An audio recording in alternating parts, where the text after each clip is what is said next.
Okay. Thank you all for joining today's sustainability-focused webinar. Our panelists include our Director of Sustainability, Jennifer Harity-Quintero, and Sustainability Analyst, Aurel Oberlander. Jennifer brings more than 25 years of business and marketing experience to her role as the leader of the Sensiba Center for Sustainability as she leads the firm's core sustainability efforts and B Corp certification. In 2020, she launched the firm's Center for Sustainability to help companies move toward a more purpose-driven, sustainable business model that includes social and environmental performance, accountability, and transparency. And prior to Aurel joining Sensiba, she served as a member of the volunteer team at Climate Neutral, where she guided brands in calculating their carbon footprints and assisted in the development of emission reduction action plans.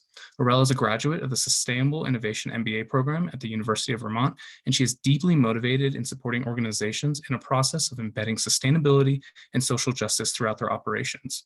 We're also very happy to have our special guest panelist, Austin Whitman, CEO of Climate Neutral.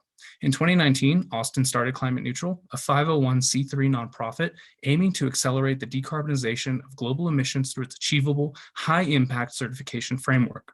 With that, Aurel, I'll pass it over to you. Thank you so much, Amit. So good afternoon. Thank you for joining us. I'd like to walk us through an overview of the agenda for today. We're going to begin by defining some relevant terms, such as climate neutrality, then segue into discussing briefly how climate change impacts businesses and the benefits of taking climate action. I'm thrilled to have Austin here today to speak about climate neutral certification, as well as to speak about their new open certification process. Jennifer will then tell us about Sensiba's role as a consulting network member and walk us through our sustainability journey. We'll wrap things up addressing some FAQs and open it up then to audience for Q&A. So I'd like to begin by grounding and discussing some terminology. Oftentimes, terms such as climate neutral, carbon neutral, and net zero are used interchangeably. However, there are key differences companies should be aware of, particularly when it comes to making credible claims. So let's start with climate neutral, which means to measure and compensate for scopes 1, 2, and 3 emissions while actively working on reduction plans toward net zero. This is different from carbon neutral, which only covers carbon, whereas climate neutrality covers all greenhouse gases. Although carbon dioxide comprises the largest share of emissions, the other greenhouse gases have vastly higher global warming potential, which means the longevity and impact of a smaller quantity is more severe. Has your company made a net zero commitment? Net zero refers to the measurement and reduction of at least 90% of emissions before 2050. We like to say that climate neutrality is an impactful first step towards achieving your net zero goals. As for the goal of net zero commitments, this is aligned with the global scientific consensus that we must target a limit of 1.5 degrees Celsius to avert the more catastrophic impacts of climate change. Climate neutrality involves reducing GHG emissions from your company's operations to the extent possible, and then offsetting past emissions and those that can't be reduced. I'd like to take a deeper dive into why specifically 1.5 degrees has been indicated as the target to cap warming. I came across this resource at a recent session presented by the Yale Center for Climate Change Communication, which I think does a nice job of illustrating the exponential negative impacts that a 2 degrees Celsius warming trajectory entails and highlights the importance of capping warming at 1.5. As we are a firm based in the US, I also want to specifically address the target being set in Celsius versus Fahrenheit. Some companies set targets aligned to a 2-degree warming scenario, and perhaps a difference of 0.5 degrees Celsius doesn't sound that dramatic. However, Katherine Hayhoe, a climate scientist, was recently quoted in the New York Times using the analogy of a fever. Think about how much worse you feel when you run a fever of 101.3 degrees, which is 2.7 degrees above normal. That fever is the equivalent to what the planet is facing. Looking at the infographic, I'd like to call out some of the impacts here, namely an amplification of 3x regarding the loss of insect species, which can entail devastating impacts on ecosystems. We also see extreme heat hitting 2.6x, comparing a 2-degree scenario to 1.5, compounding with drought conditions to place agriculture and human health under severe stress. Now that we've briefly visited the climate science context, let's translate that to how it directly impacts your business operations. I'd like to highlight a few industries as examples.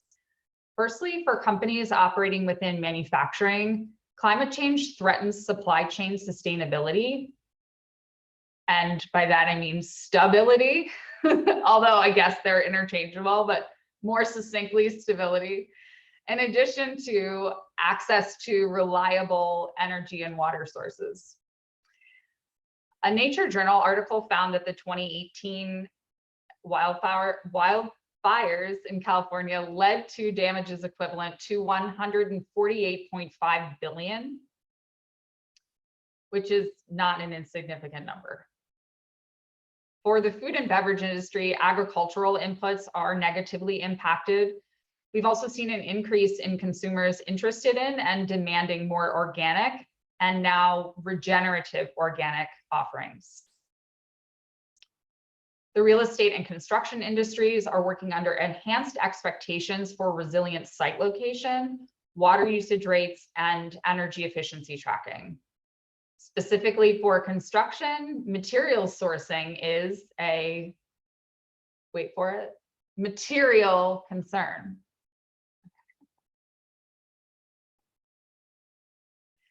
Next, we have a classic feature, the business case for sustainability.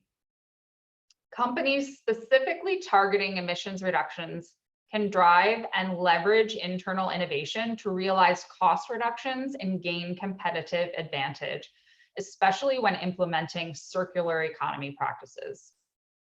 As mentioned in the previous slide, by assessing sustainability and climate-related risks and opportunities, companies can improve their environmental and supply chain risk management strategies. Building out a sustainability strategy also enhances engagement with a variety of stakeholders, from investors to employees, as well as consumers and the community within which your business operates. Zooming in on supply chain emissions and climate-related risks, the 2022 Carbon Disclosure Project Supply Chain Report found that in contrast to Scope 3 emissions being an average of 11.4 times higher than operational emissions, only 41% of disclosing companies reported their Scope 3 emissions categories. Reporting and disclosure can be a powerful part of enhancing transparency, accountability, and trust for your organization's climate claims.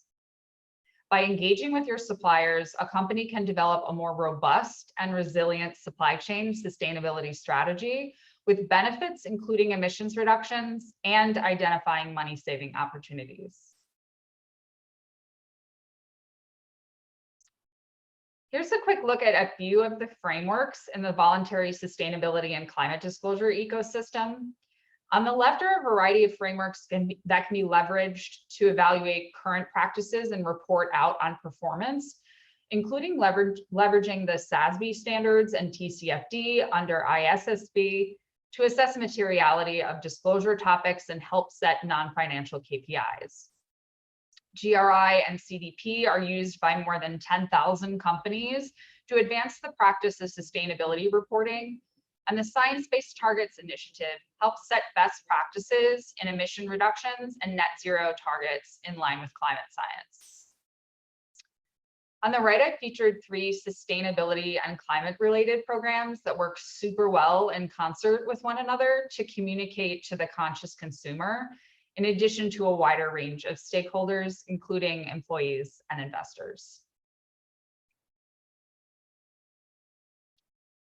On the theme of consumer-facing sustainability initiatives, a recent sustainable market share analysis from NYU Stern demonstrated that sustainability marketed products grew about twice as fast as conventionally marketed products. You can see that conventionally marketed products and the CPG market overall growing at a rate of around 5% since 2017, whereas sustainability marketed products are seeing significant growth at 9.43%. With that, I'm going to hand it off to Austin to tell us more about the work you're doing with one of those consumer-facing frameworks. Thanks, Arel. Great to be here. Thanks for having me here to talk about our certification and where it fits into corporate sustainability initiatives.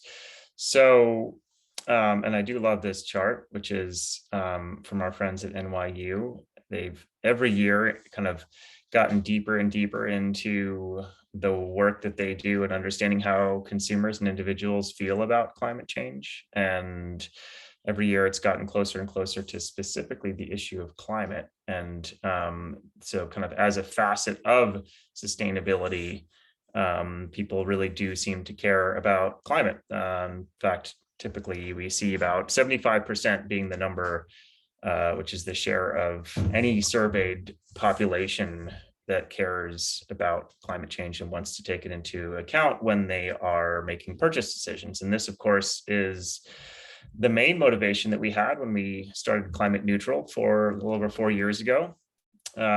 We began the organization because we saw a real need for some sort of visible label and indicator for consumers when they're browsing through the aisles of a store or they are shopping online. They should be able to understand what products and what brands are taking action against the rising emissions that we have around the globe. So we are a nonprofit. As I said, we started about 4 years ago, and in the course of setting up the organization, not only did we recognize this opportunity to harness the concern that individuals have, but we also realized that there was a need for better tools in terms of the software that companies are using to get a handle on what their carbon emissions are. So we've worked with about 330 companies on certification to date. We've worked with thousands of others on various elements of climate initiatives, falling a little bit short of certification, but see huge potential to really continue to accelerate this movement toward net zero that you all heard about at the beginning. So next slide would be great. We are in the certification framework, we're really trying to break down steps that we think every company out there should be taking into some very, very straightforward, not to say easy, but straightforward pieces of work that teams can mobilize around and get through in a matter of typically four months. And we see timelines range from sometimes 2 years of evaluating whether getting certified is worth it and then evaluating the business case to people who call us up and say, hey, we want to get this process started tomorrow. And our goal is really to make sure that every company feels like they have access to the information, the resources, the tools, and the motivation to get through measuring, reducing, and compensating for their emissions. So the measurement process includes emissions that are tied to the supply chain, which is often known as scope 3, as well as direct operations, scope 1 and 2. And we go through that process using a variety of tools, but trying to make it something so that people can build off of the data that they already have in hand, and then in the first year, develop a baseline that can be better understood over time, but so that measurement doesn't get in the way of action, which is what the next step reduce involves. So we're really trying to get people down the road to action. With reduce, we have 2 or more short-term reduction actions that are required to be identified and reported to get certified. And we also ask companies to set longer term reduction targets. We call them science aligned reduction targets because the goal is to get all companies thinking about ways they're going to cut emissions in line with what's required by science, both by 2030 and then by 2050. And one of the most important things, of course, is that everybody out there in the world can understand what companies have done to get certified. So we require reporting not just on the measurement step, but also on the reduction step. And we require reporting on the third step, which is compensating for emissions. So our view is that investments should be happening by every company, both within the value chain and then beyond the value chain. So within the value chain is what is also known as, is the reduction component. Beyond the value chain, people buy carbon credits, and carbon credits help fund projects typically around the world in a range of different types of project types: renewable energy, forests, marine ecosystems. There are all kinds of different ways to create carbon credits. And what we do is publish a standard that sets forth criteria for eligible verified carbon credits, so that we are pushing people toward the highest impact investments, as opposed to investments that may or may not deliver the kinds of carbon benefits and climate benefits that we're looking for. So again, as Arel said, we see this process as the beginning.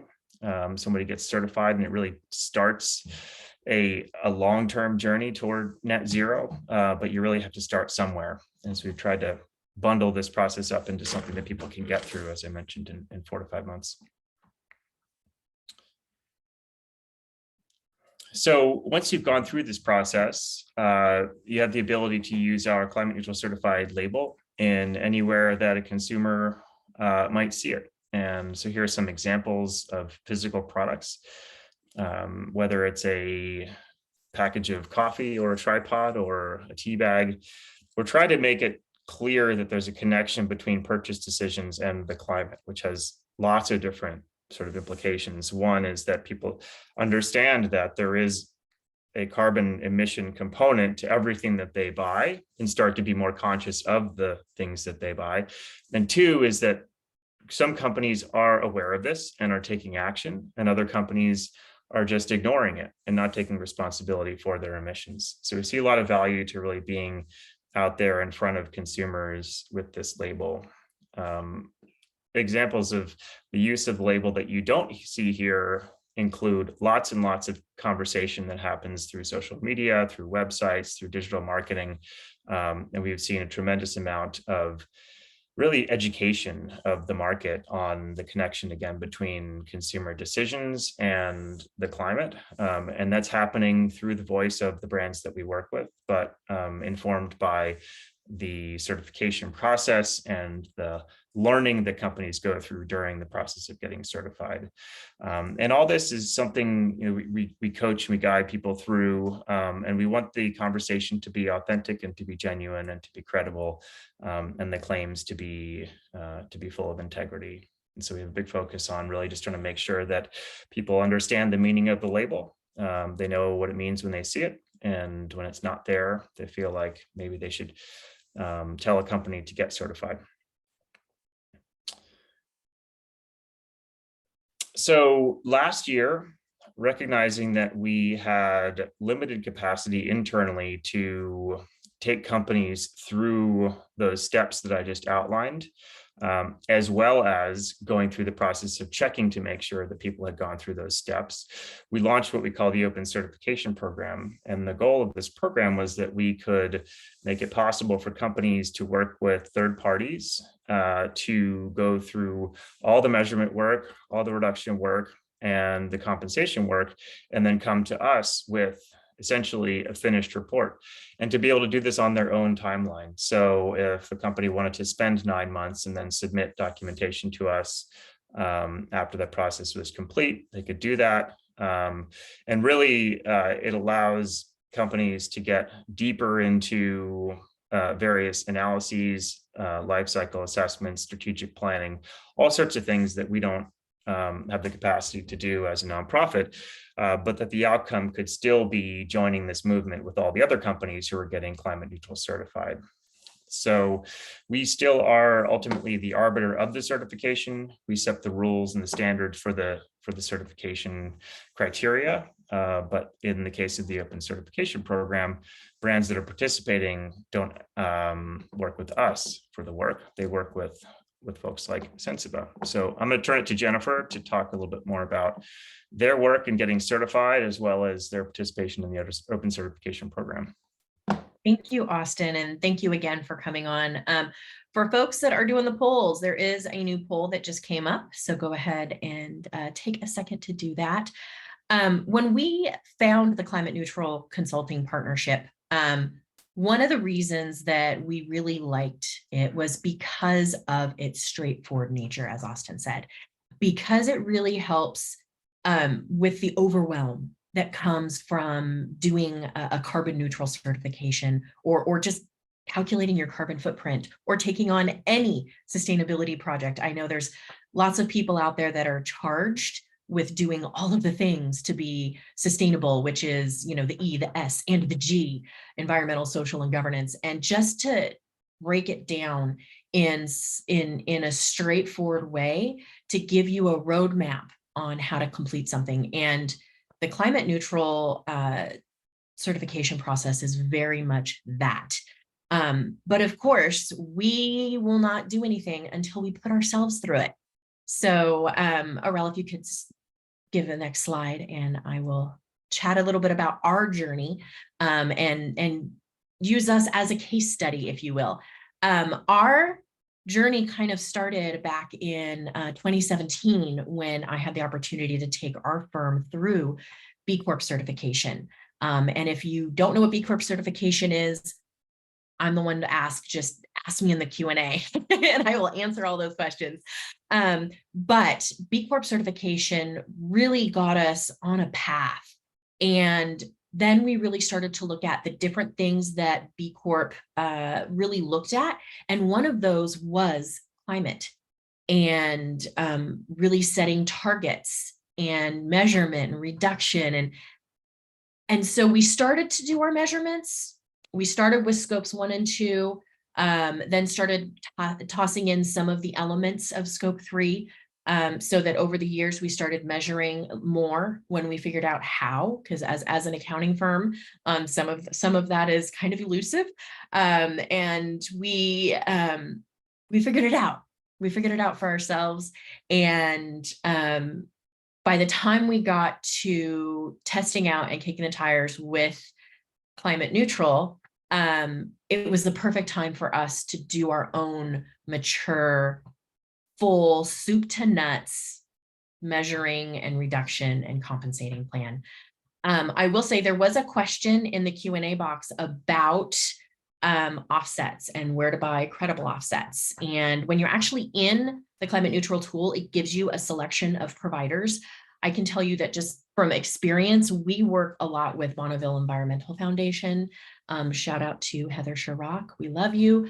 And they have very credible offsets. And while we don't like to buy offsets as much, we like to reduce before we buy, but there's always going to be that little bit that you want to offset. But we are exploring other options also for taking those dollars that we would spend to offset and trying to get it into our own reduction plan in some way to help us reduce even further and faster. So, but I can say Bonneville Environmental Foundation, solid offsets, very credible, have been researched, and we use them all the time. And climate neutral was right for us because when we went through this process, we're an accounting firm. We understand the importance of an audit. You know, we understand the level of credibility and trust that brings. So to have a system and a tool that then gets third-party reviewed and basically audited and verified was really important to us, because we want to see what blind spots we have. We want to be transparent. We want to be better and constantly push ourselves to be a better company for our employees, for our clients, for the community. So it was really important for us to go with this certification, because it helps build the level of trust in our eco claims that we make as a firm, and that we're good for the planet. And we try to be as best we can. And I have to say that the business emissions evaluator tool, like I said, very straightforward. And it gives you really nice visuals. It's a very nice visual tool. And actually, Arel is going to walk us through actually the pie of, go ahead and flip to the pie there, the pie of what our emissions breakdown looks like. Thanks so much, Jennifer. It's been awesome collaborating. You're with on you mute, today. Arel. Oh, I'm sorry. Oh, there you are. Oh, can you hear me? Okay, awesome. Thank you. Was just thanking you and saying that it's been awesome collaborating with you and the team on our climate neutral certification at Sensiba. So yes, here is a brief overview of our emissions footprint. So using the, we elected to use the business emissions evaluator, which I was familiar with from my time volunteering with Climate Neutral, and they've only since continued to improve it and add like new features and make it more accessible and more engaging. So yeah, that was the right tool for us. And this is our brief overview. This is our brief breakdown of our footprint, which was 1,259 tons CO2 equivalent. So yeah, we found that the data viz that Jennifer mentioned in the certification portal makes it super easy to identify the hotspots in your footprint. So you can see here the fuchsia color is our largest contributor from scope 3 employee commuting. And despite our team being largely remote, we still found that this comprised around 40% of our emissions.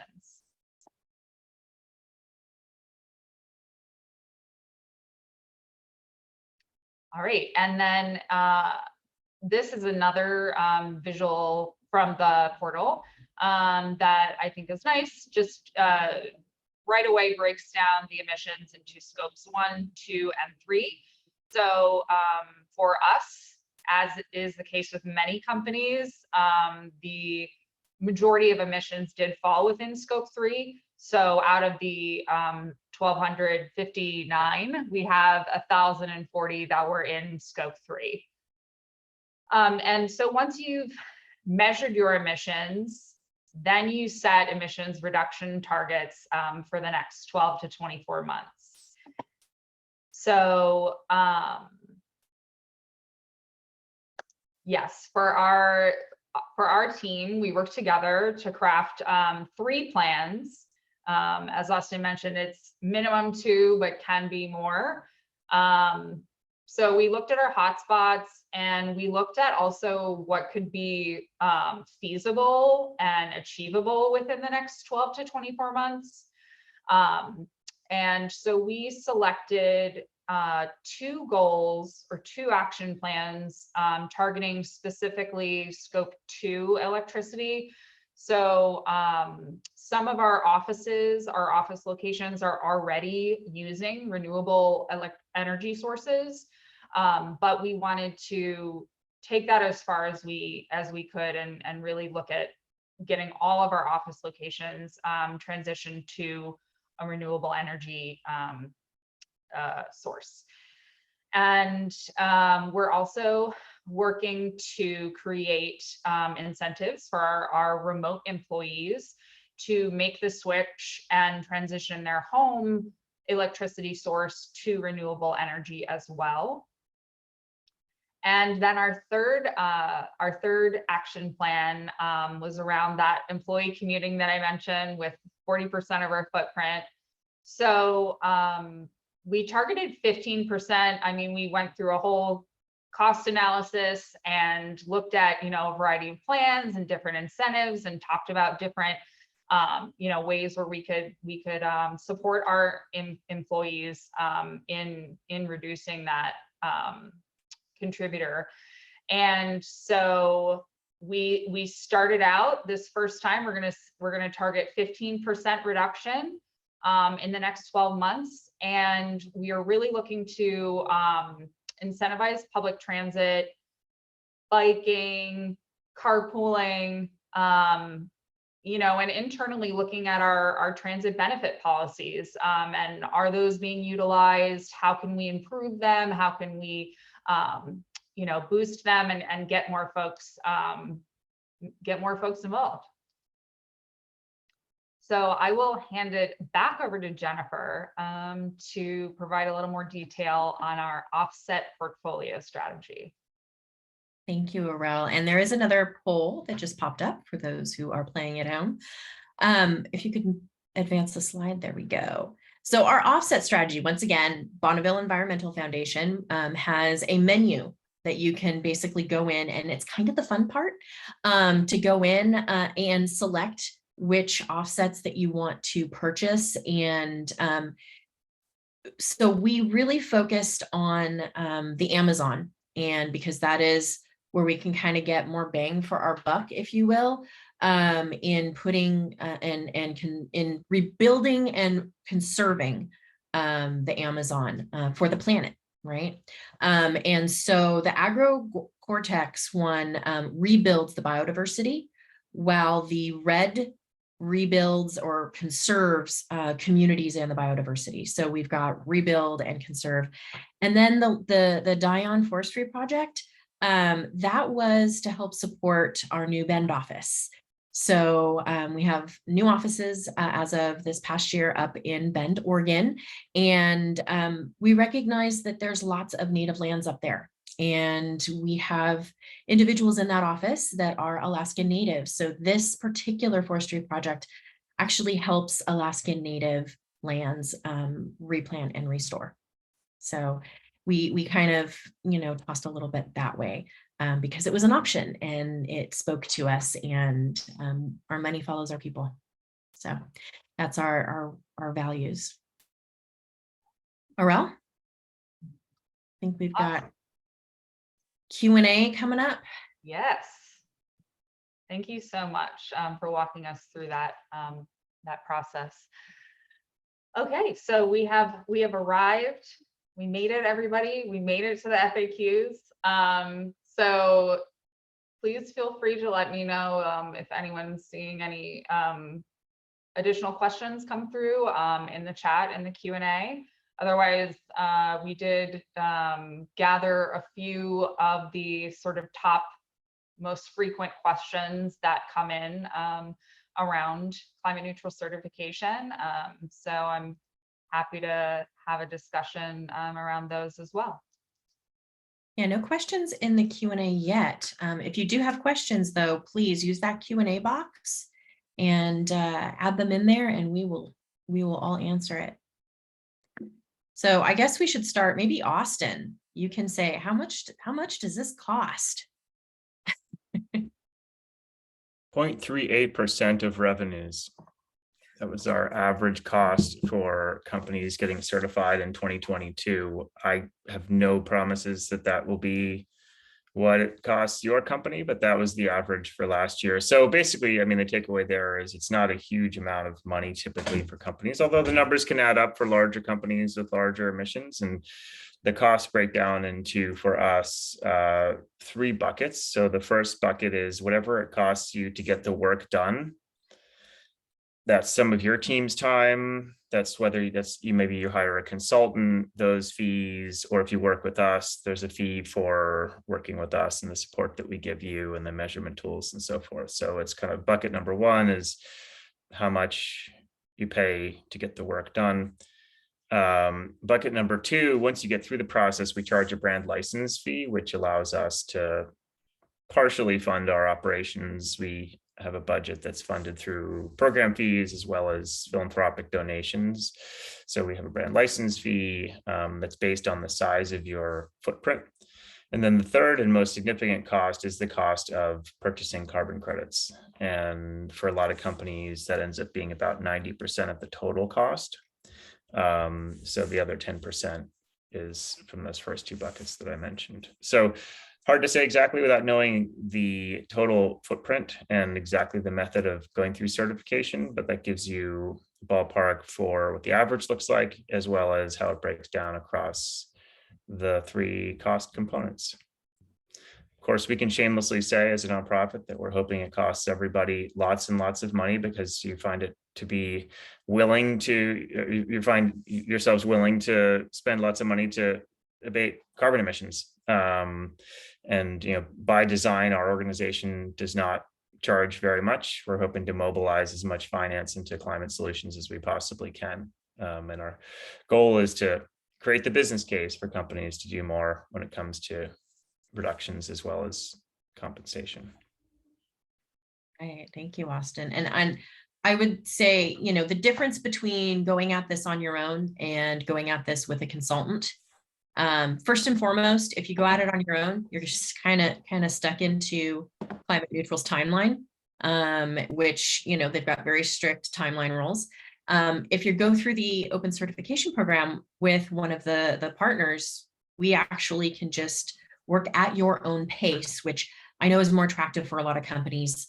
And you get folks that understand reduction plans and how to develop them, and can look at your footprint in so many different ways to give you different options and to help you battle that question of, do we buy the carbon credits, offsets, or do we just do reductions? And,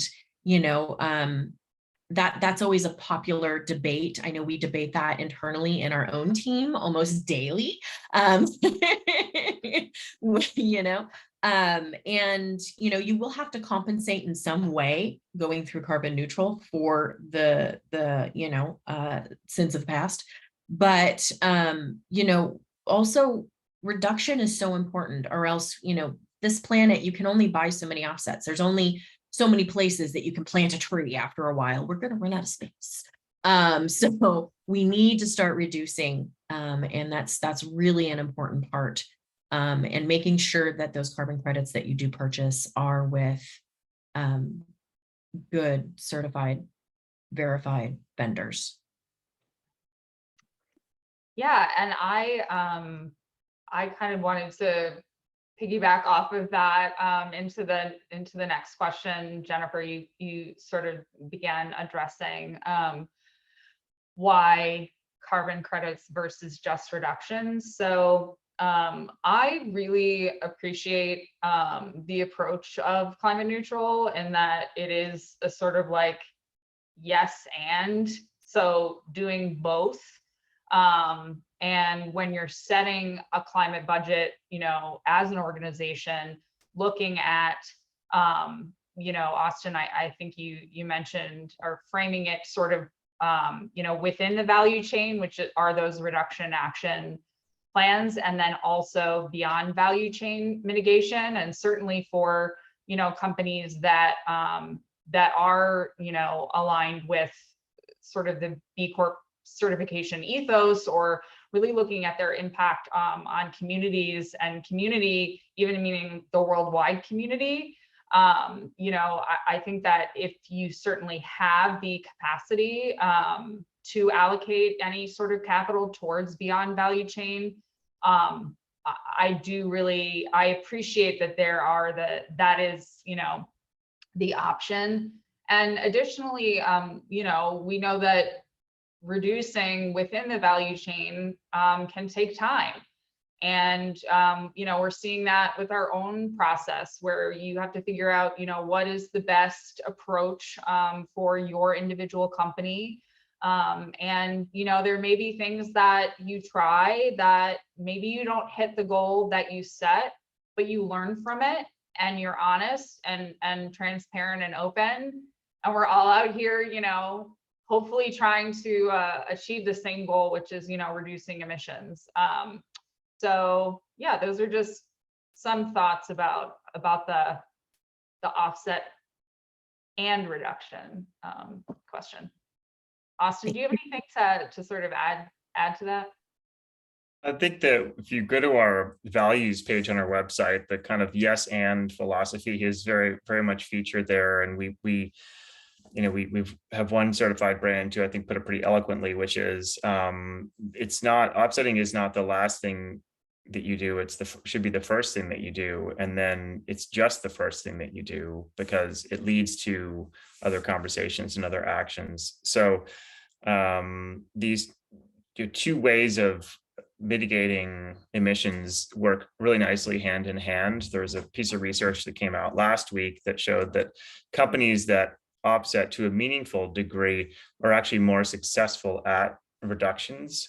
And that's a really important insight because a lot of people have over the years said that companies that buy carbon credits or do carbon offsetting are just doing it to get out of jail free, when in reality, the research shows that companies are actually more effective at internal reductions when they are also buying carbon credits from the outside.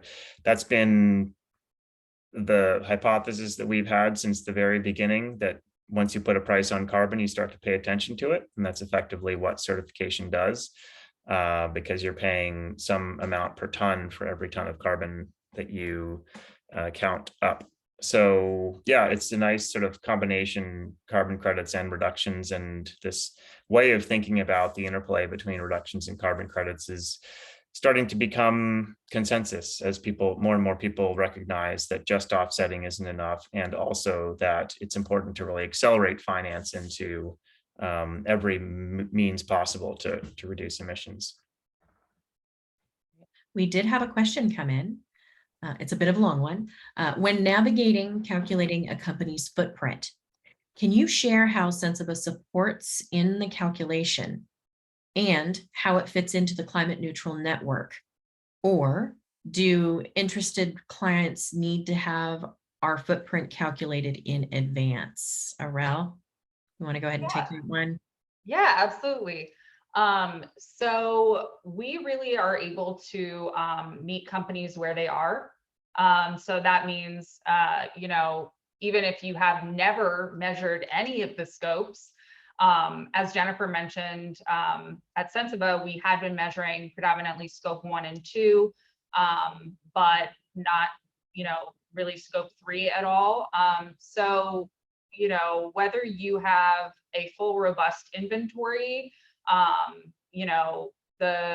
the open certification program is tool agnostic. And so there isn't, a mandate that you have to use the business emissions evaluator.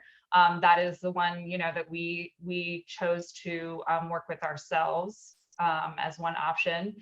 But yes, so, I've had the opportunity to support a wide array of companies, apparel, cosmetics, with us, professional services. I've also worked with an engineering firm in the past.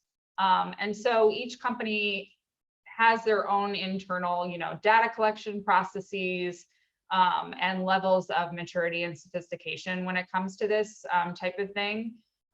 So I think that's, one of the advantages of working with a consultant such as us, is that we can meet you where you are. So yeah, we also, for climate neutral certification, the standard is specifically for scope 1, 2, and then for scope 3, categories 1 through 7 and 9. The way that they frame that is cradle to customer. So those are really the specific, areas that we're looking to collect data for. We also have, access on our end to EcoInvent, and are able to,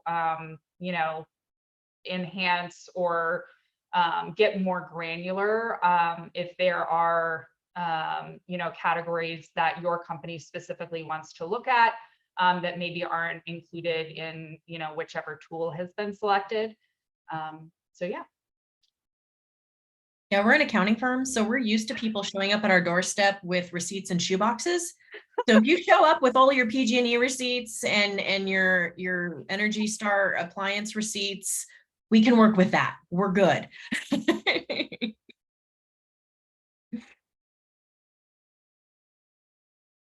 Okay.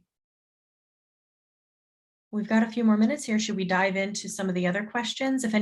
Please, if you have a Q&A question, please drop it in. But what are the data requirements, Aral? Yeah, sure. So in addition to the categories that I just mentioned, you are able to utilize, again, depending on which tool or approach you're using to collect your data and then calculate it. There is an option, where you can use monetary spend. So those, the receipts that you mentioned, like, sometimes you can put a dollar amount in. However, the preference in order to get more specificity and granularity around the data is to have physical inputs. So for example, like with our certification, in the past, we had been using monetary spend for scope 1 and 2. And then this year we were able to, communicate and coordinate with our landlords, property managers, IT, et cetera, and actually get the physical units that, we're consuming when it comes to those different scopes. Yeah. And I have to say, like, conversations with landlords on these types of things used to be very odd and out of the blue. They're not anymore. A lot of landlords actually have this data already available because there's so many of us coming to them to ask. Austin, I think you said that takes like 4 months. Is that right? Yeah, the standard certification cycle for companies with more than $5 million in revenues is about 4 months. So beginning of January to the end of April is kind of a typical cycle. Now, we do get people into the data collection process before that. So we send out a month or two ahead of those 4 months. We send out information about what data people need to collect, as well as some information about what the process will look like and some guidance around how to assemble the right folks within your organization who will be involved in the certification process, just to make it run as smoothly as possible. But that's our standard timeline. Now, as you pointed out, Jennifer, there's a lot of flexibility when you're working with somebody as a direct advisor to help with any number of things, whether it's planning your reduction actions or data collection, or simply getting those receipts all into a structured format that can be ingested into the measurement tool. So that can make the timeline either longer or shorter, really depending on a company's readiness. So as far as the resources within the team, our guidance to companies after having worked with really a whole lot of different types of organizations is that 2 to 3 hours per week for the person leading the certification process for the duration of that 4 months is a good amount of time to budget. Your mileage will vary, but 2 to 3 hours per week for the 4-month period is kind of a good estimate. And you brought up an interesting thing. You said something about all the players that are involved with getting the data and collecting the data. So for folks who are wondering, like, who do I have involved in this besides the point person who, is going to be measuring all of this? You're going to be pulling data from your finance people. You're going to be pulling data from your IT person. You're going to be pulling data from your marketing team. You're going to be pulling data from your landlords. So it does take some time to pull that data from all those different people. But I think it's fun, but that's why I do what I do. Right? Yeah, and I did want to, again, refer back to us as our case study today, in that we kicked off measurement March 1st, and we achieved certification by mid-April. So we were kind of acting as internal consultants for our broader organization. But that's just an example of sort of like the more accelerated timeline that is feasible through the open certification process. Right.